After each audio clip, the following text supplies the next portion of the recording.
पूर्णमदं पूर्णमिदं पूर्णात् पूर्णमुदच्यते पूर्णस्य पूर्णमादाय पूर्णमेवावशिष्यते। ओम शांति शांति शांति। ओम गुरुर्ब्रह्मा गुरुर्विष्णु गुरुर्देवो महेश्वरा गुरु साक्षात् परब्रह्म तस्मै श्री गुरवे नमः।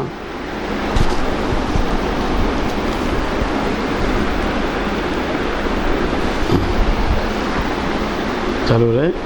हाँ, परमात्मा स्वरूप गण। पिछले हफ्ते हमने शिव सर्वोदय में शिष्य लक्षण की उत्तम कनिष्ठ, तो वहाँ पर उन्होंने बताया कि कनिष्ठ शिष्य को ये विद्या नहीं देना चाहिए, तो उत्तम शिष्य को देना चाहिए। उसके लक्षण क्या हैं? शांतः शुद्ध सदाचार गुरु भक्त मानस कामनास दृढ़चित्तो कृतज्ञ च देय चैत्र सर्वोदयम। तो वो विद्यार्थी का लक्षण क्या है? जो उत्तम भक्त है गुरु का, उसमें भक्ति होना चाहिए। क्यों भक्ति होना चाहिए? तो शास्त्रों में बोले जब तक उसमें गुरु भक्ति नहीं होता तो ज्ञान प्राप्त नहीं होता है। तो ज्ञान प्राप्ति के लिए 4 कृपा चाहिए। पहला ईश्वर कृपा। तो ईश्वर कृपा का अर्थ क्या है? तो ईश्वर कृपा कब हुआ समझना चाहिए। तो ईश्वर कृपा कैसा करता है? तो ईश्वर को अगर इच्छा हुआ, ईश्वर में संकल्प आया कि ये व्यक्ति को मनुष्य जन्म देकर मोक्ष प्राप्ति देना है, आध्यात्मिक ज्ञान देना है, ऐसा जब सोचा तो पशु देह से निकलकर उस जीवात्मा को मनुष्य देह में जन्म देता है। तो उसको समझना चाहिए मनुष्य अगर जन्म लिया तो ईश्वर कृपा हुआ।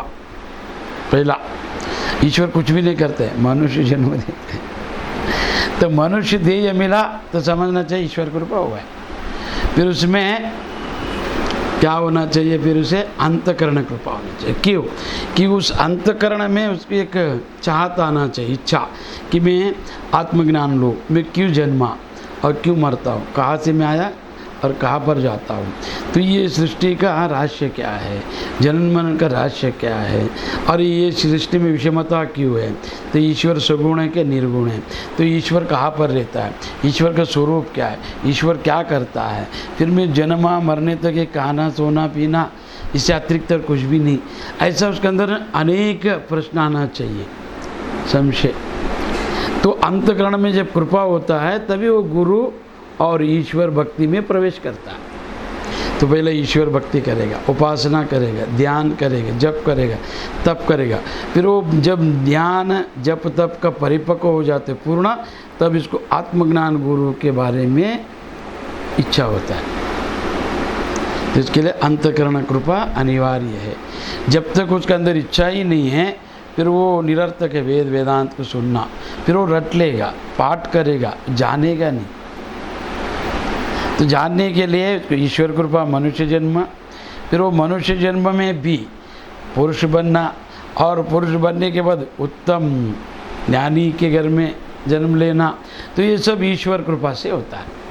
तो ईश्वर कृपा हो गया, मनुष्य जन्म अच्छा, कुल में शरीर अच्छा है, मन वाणी अच्छा, उसको कोई रोग नहीं है। तो अंतकरण कृपा। फिर अंतकरण कृपा के बाद गुरु कृपा। फिर गुरु करने के बाद उनसे श्रवण, गुरु भक्ति होना चाहिए कि गुरु व्यक्ति ने, गुरु यानी ज्ञान, गुरु यानी शक्ति, गुरु यानी ईश्वर से भी श्रेष्ठ है, ईश्वर समान भी नहीं, ईश्वर से भी श्रेष्ठ। ऐसा भावना रखकर गुरु भक्ति जिसमें रहता है उसका अंतकरण शुद्ध हो जाता है, और वेदांत में छुपा हुआ जो रहस्य है सुलभ रूप से उसको प्राप्त होता है। क्योंकि ऋषि मुनियों ने क्या किया, ऋषि का अर्थ क्या है, ऋषि किसे कहते हैं? ब्रह्म ऋषि और ऋषि ने जो वेद अभ्यास किया है, और ब्रह्म ऋषि ने जो ब्रह्म को जाना है, वो दृष्टा है। ऋषि ने दृष्टा, जो विश्वामित्र गायत्री मंत्र को प्रत्यक्ष करके गायत्री माता को उन्होंने देखा है, मंत्र का चमत्कार देखा, उन्होंने दूसरा सृष्टि बनाया, फिर तब जाकर वो मंत्र को सबको उपदेश किया। फिर गलत ना हो इसके लिए उसको किलकम किया, तो ये ऋषि, ब्रह्म ऋषि, ऋषि ने दृष्टा। तो ऐसा गुरु का कृपा बिना ज्ञान संभव नहीं है। दुर्लभम तत्वदर्शनम, दुर्लभम सहजावस्था, दुर्लभम गुरु करुणा बिना। तुमको तत्व को समझने के लिए, शास्त्र समझने के लिए जो विशेष बुद्धि चाहिए, जो शास्त्र का भाषा को समझने के लिए, कि जैसे कोड ओड रहते, डॉक्टर का अपना एक भाषा, वकील का अपना एक भाषा, वैसा संस्कृति में जो छुपा हुआ रहस्य है, जो जन्म जन्म में साधना करके जो जाना है, ऐसा महात्मा जो कारण जन्म है उनको वेद अवगत होता है। तो उसके लिए गुरु कृपा अनिवार्य है। तो ईश्वर प्राप्ति बिना तपस्या, बिना त्याग का, और जन्म मरण परे करने वाला, जन्म मरण रहित करने वाला एक ही है कलयुग में गुरु, दूसरा नहीं। तो उसके लिए गुरु कृपा। तो गुरु कृपा वो शांत शुद्ध, शांत यानी कैसा, इंद्रियों से मन जो चंचल है, मन और बुद्धि, उससे वो चंचलता नहीं रहना चाहिए। तो वैसा शांत और शुद्ध किसको कहते हैं कि वस्त्र मलिन नहीं रहना चाहिए, शरीर मलिन नहीं रहना चाहिए, मन भी मलिन नहीं रहना चाहिए। पूजा पाठ ध्यान या साधना के समय 3 चीज़, वस्त्र शुद्ध रहना चाहिए। शुद्ध का अर्थ क्या है कि जो मलिन कपड़े में दुर्गंध आएगा, स्नान नहीं किया 8-8 दिन तो दुर्गंध आएगा। तो ऐसा अंतकरण भी शुद्ध रहना चाहिए। तो अंतकरण कैसा शुद्ध होता है, अविचार, क्रोध, वासना, ये सब नहीं रहना चाहिए, तो उसको शुद्ध बोले शास्त्रों में। तो शांत शुद्ध सदाचारी और सदावृत्ति रहना चाहिए, कि जैसा एक भोजन, एक मंत्र, एक निष्ठा, शास्त्र अध्ययन और गुरु सेवा, ईश्वर में भक्ति, गुरु में भक्ति, शास्त्रों में भक्ति, श्रद्धा, ऐसा जो रहता है उसको सदाचारी। तो ऐसा गुरु भक्त कामनास दृढ़ चित्त कृतज्ञ च ध्येय क्षेत्र सर्वोदयम। तो जो दृढ़ चित्त रहना चाहिए, क्यों मालूम है, अपरोक्ष परोक्ष 2 ज्ञान है शास्त्रों में, परा अपर विद्या। अपरोक्ष परोक्ष का अर्थ क्या है, अपरोक्ष यानी प्रत्यक्ष ज्ञान, परोक्ष यानी दूसरों को जानना। जैसे एक डॉक्टर है, हाँ, एक रोगी गया तो बोला पेट दुख रहा है, सब बोला, कौन, रोगी, उसके पास डॉक्टर के पास गया हुआ व्यक्ति। तो डॉक्टर ने क्या किया, तुम्हारा अपचन है या उसको सब चेकिंग किया, सब जांच के बाद बोला कि तुम ये सब भोजन मत करो या औषध लो, ये सब उन्होंने बताया। ठीक है, ये परा, दूसरे को जांच कर बताना। अपर डॉक्टर को ही अगर पेट बुखार आया तो प्रत्यक्ष है वो, स्वानुभव। तो स्वानुभव आने वाला ज्ञान किसको आता है, जो दृढ़ चित्त रहता है। दृढ़ परोक्ष अपरोक्ष में अभी तुम केवल परोक्ष है, तुम जान सका, उनका दर्द को महसूस नहीं कर सकते। खाली तुम औषध बताएगा, परीक्षा करके ऐसे ऐसे तुम्हारा लक्षण है, इसके ऊपर तुम भी औषध लेना चाहिए, तुमको इसके कारण ये व्याधि आया है, तो लक्षण बता। खुद को जब होएगा तो दर्द क्या अनुभव होता है, वो अपरोक्ष। शास्त्रों को सुनकर बताना अलग है, शास्त्रों के ऊपर चलकर जानना अलग है। तो शास्त्रों के ऊपर जो चल के जानता है उसका नाम है अपरोक्ष, और केवल शास्त्र को जानकर जो बताता है उसका नाम है परोक्ष। समझा, परोक्ष। अपरोक्ष ज्ञान आने के बाद भी दृढ़ता नहीं रहता है। गुरु किया है, मंत्र लिया है, शास्त्र सुन रहे हैं, मगर दृढ़ता नहीं है उसमें। तो क्यों नहीं है, अदृढ़ है इसमें अंदर, दृढ़ अदृढ़ 2। दृढ़ यानी पक्का, अदृढ़ यानी वो सुना है, साधना किया नहीं है। सुना है वेदांत, दीक्षा भी लिया, सुना है वेदांत, श्रवण किया है उसने, मनन भी किया, निधिध्यास नहीं किया है। श्रवण मनन किया है, निधिध्यास नहीं किया है, तो उसके अंदर ज्ञान रहता है, मगर वो कैसा रहता है, अदृढ़, दृढ़ नहीं है। इसमें व्याख्यान कर सकता है, अनुभूति नहीं कर सकता। तो जो उसमें दृढ़ चित्त, दृढ़ जो रहता है, दृढ़ पूरा पक्का, ऐसा जो शिष्य दृढ़ परोक्ष ब्रह्म ज्ञानी, उसको स्वानुभव होता है। उसको प्रत्यक्ष अनुभूति होता है। फिर वो अनुभूति को कृतज्ञ चाहा, तो गुरु ने अनुभव दिलाया है बिना त्याग बिना तपस्या का, तो कृतज्ञता को व्यक्त करना चाहिए, धन्यवाद देना चाहिए।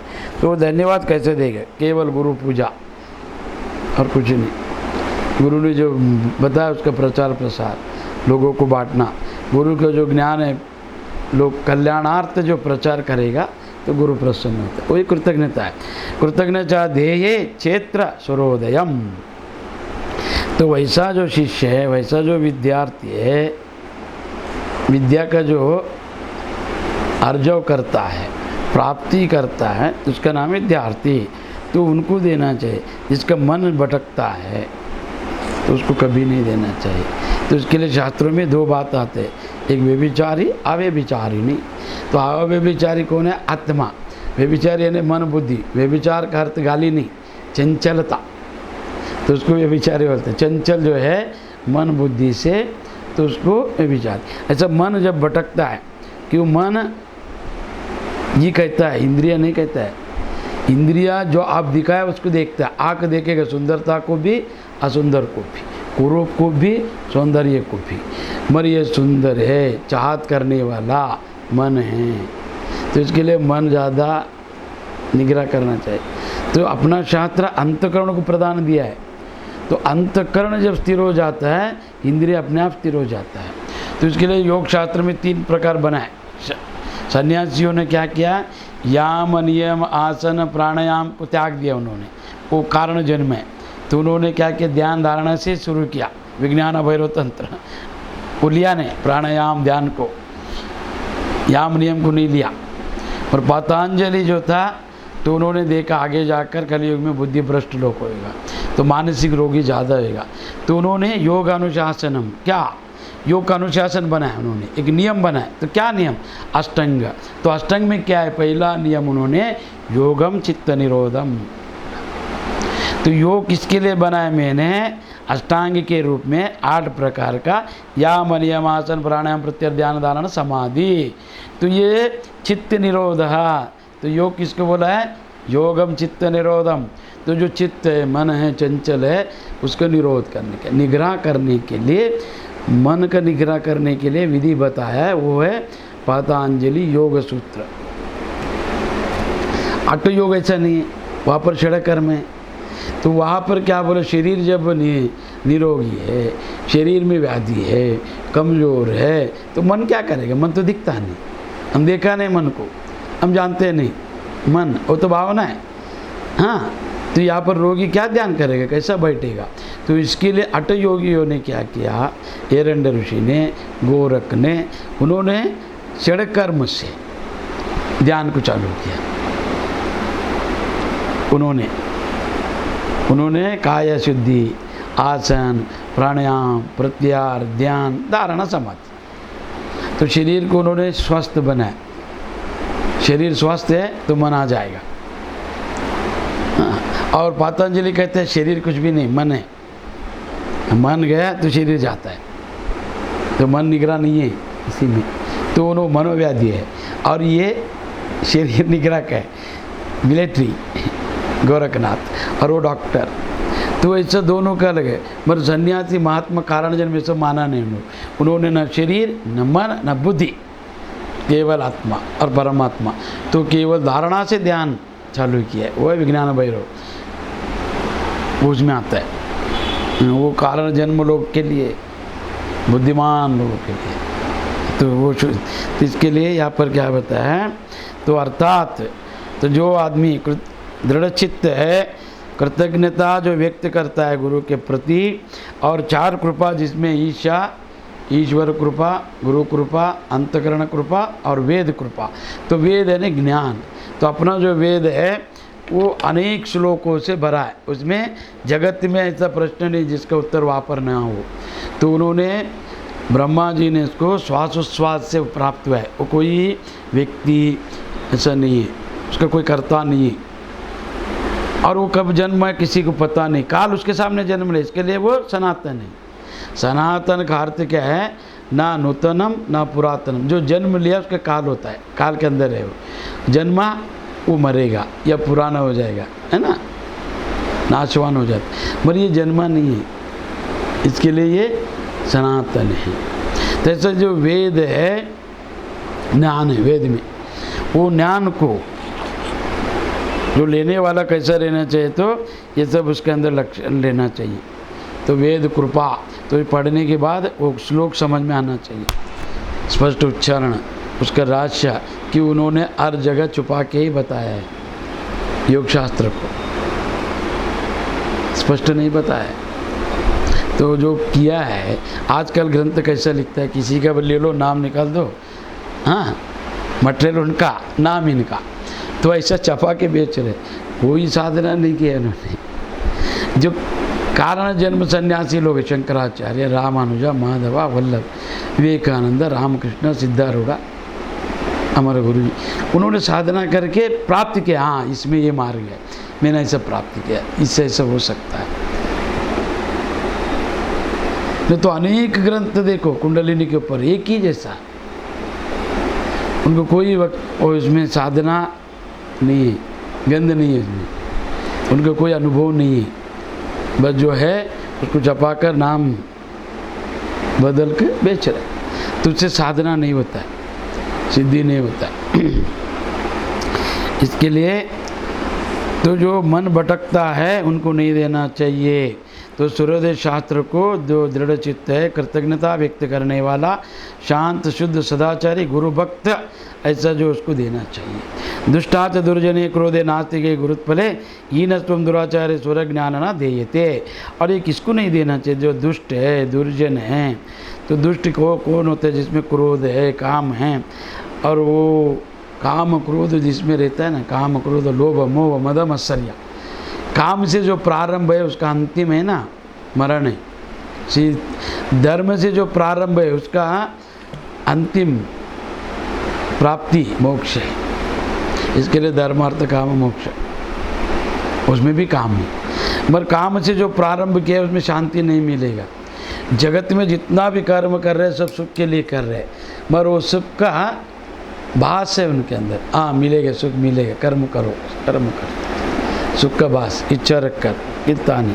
तो इसके लिए यहाँ पर क्या बोले, जो दुष्ट है, दुराचार है, क्रोधी है और नास्तिक भाव रखता है, और गुरु सावाद में रहकर परस्त्री गमन करता है, उस सबको हीन सत्वेन दुराचार्य स्वर ज्ञान न देयते, तो उसको नहीं देना चाहिए।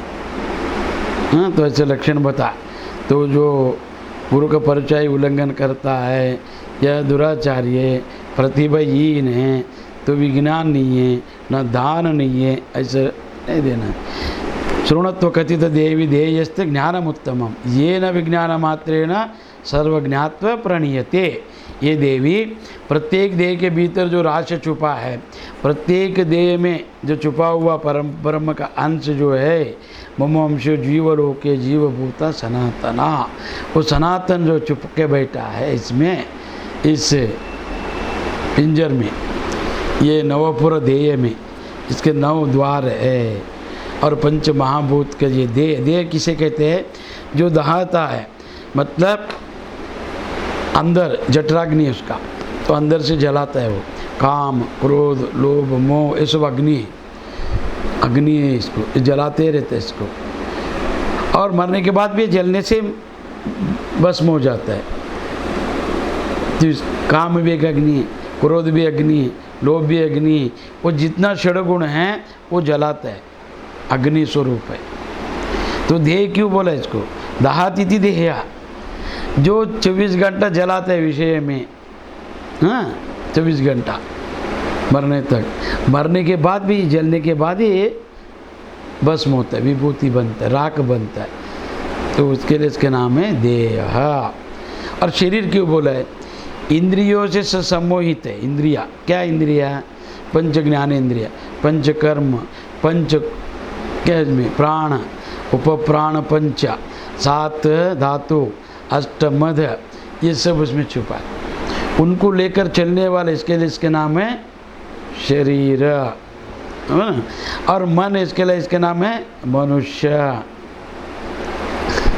पहले मन इसके लिए इसका नाम मनुष्य, और इंद्रियों सहित चलने वाला इसके अंदर है, इसके लिए शरीर।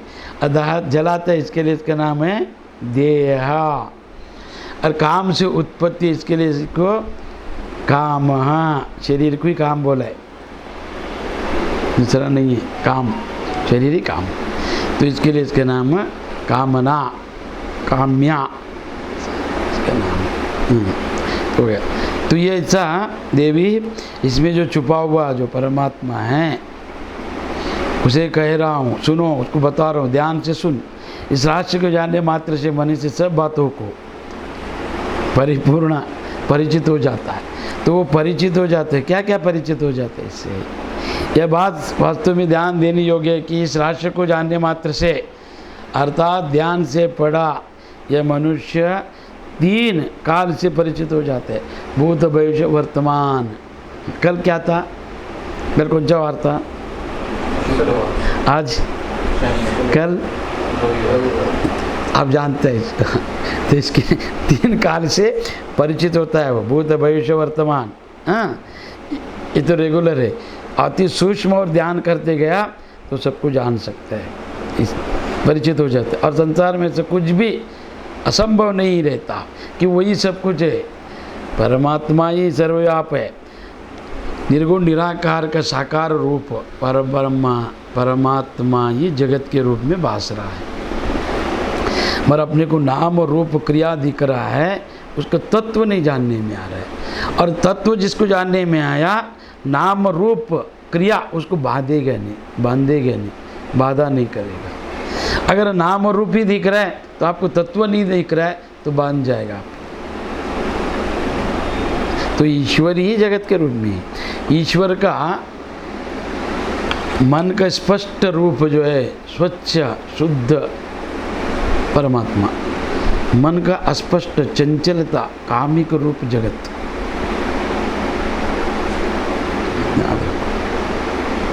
कुछ भी नहीं, खाली पलटना है तुमको। तुम अभी सामने देख रहे है ना, तो दिख रहा है, तो देखा पीछे दिख जाएगा। खाली पलटना और कुछ भी नहीं करना है कि वो प्राप्ति रूप प्राप्त है, अप्राप्त रूप नहीं है। कहाँ से लाने वाला देने वाला नहीं, अपने में है, उसको जानना है। तो इसके लिए उससे परिचित हो जाएगा वो, और 3 काल को जानेगा। और असंभव कुछ भी नहीं है जिसे वह समझ ना सकता हो, जिसे वह पा ना सकता हो, ऐसा वस्तु को और वो सबको प्राप्त कर सकता है। इसे विश्वास करो। पार्वती अत्यंत आसान विधि है। इस विद्या में कहे गए कोई तांत्रिक प्रणाली नहीं है। इसमें आगम शास्त्र में जितना पूजा हो रहा है अपने भारत में, सब आगम शास्त्र का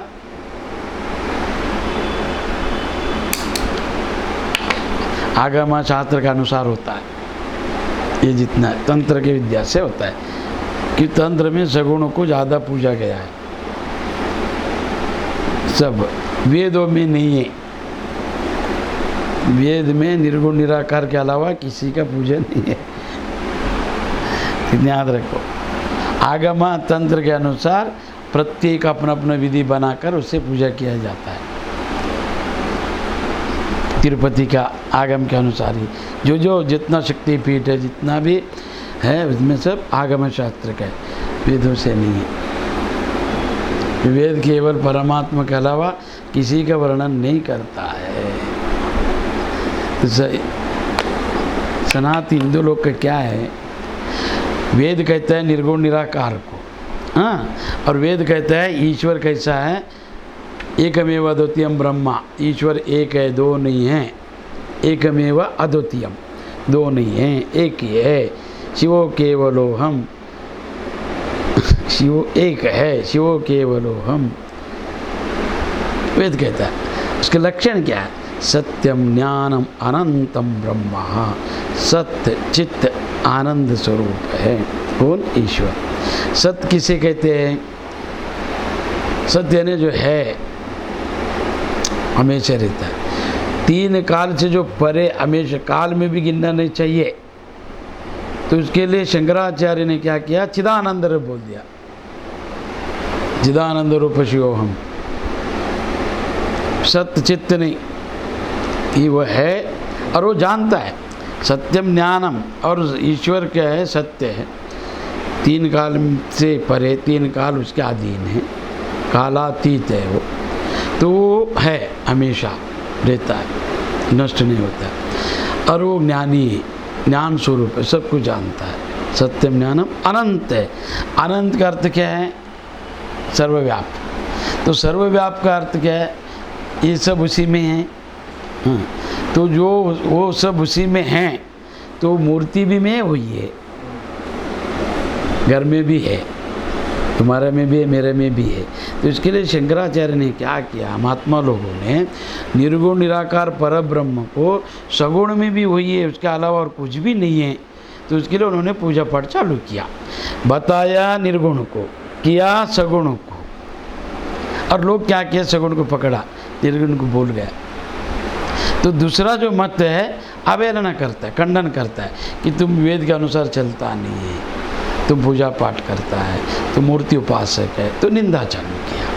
बराबर है। तो शंकर कहता है कि तुम्हारा परमात्मा सर्वव्याप है, अखंड है, सर्वज्ञ है, बराबर है। तो वो इसमें नहीं है, ऐसा बताओ। अगर अपन सर्वज्ञ माना ईश्वर को, सर्वत्र माना, तो यहाँ पर नहीं है वहाँ पर ऐसा बोलने से खंडन हो जाता है, वो सर्वत्व सिद्धि नहीं होता है ना। मूर्ति में भी वही है, मगर मूर्ति वो नहीं है। मिट्टी से बनाया हुआ घड़ा मिट्टी है, मगर वो घड़ा मिट्टी नहीं है, नाम रूप वो नहीं है, मगर तत्व वही है। अपने को तत्व से जानने का भी, जब तक आप तत्व को नहीं जानेगा, आपको निर्गुण निराकार या एकात्मतावाद या अनेकत्व में एकत्व और वेद शास्त्र गुरु उपदेश समझ में नहीं आएगा। फिर आप भक्त बन सकते, योगी बन सकते, मांत्रिक बन सकते, तांत्रिक बन सकते हैं, ज्ञानी नहीं बन सकते। तो तत्व से जब तक नहीं जानेगा एक को, तो नहीं, क्यों एक ही है, वो अनेक है ही नहीं। अनेक केवल भासता है, भ्रांति है, और कुछ भी नहीं। तो तत्व से जानने का, तो तत्व से जान ले, उसको त्रिकाल ज्ञान होता है। फिर उसको जानने जैसा कुछ भी नहीं है, फिर प्रश्न कहाँ से आएगा? मांगने जैसा भी नहीं, किससे मांगेगा? वही ईश्वर बनने का, दूसरा किससे मांगे? और किसको देखना है? खुद ईश्वर बनने के बाद फिर एक ईश्वर देखेगा? नहीं, दिखना भी गलत है, दिखा तो दो बनेगा, एक होना चाहिए। तो इसके लिए मुसलमान क्या कहते हैं, नहीं, हमारा ईश्वर सर्वव्याप है, ठीक है। और सनातनी एक ही परमात्मा को बता रहे,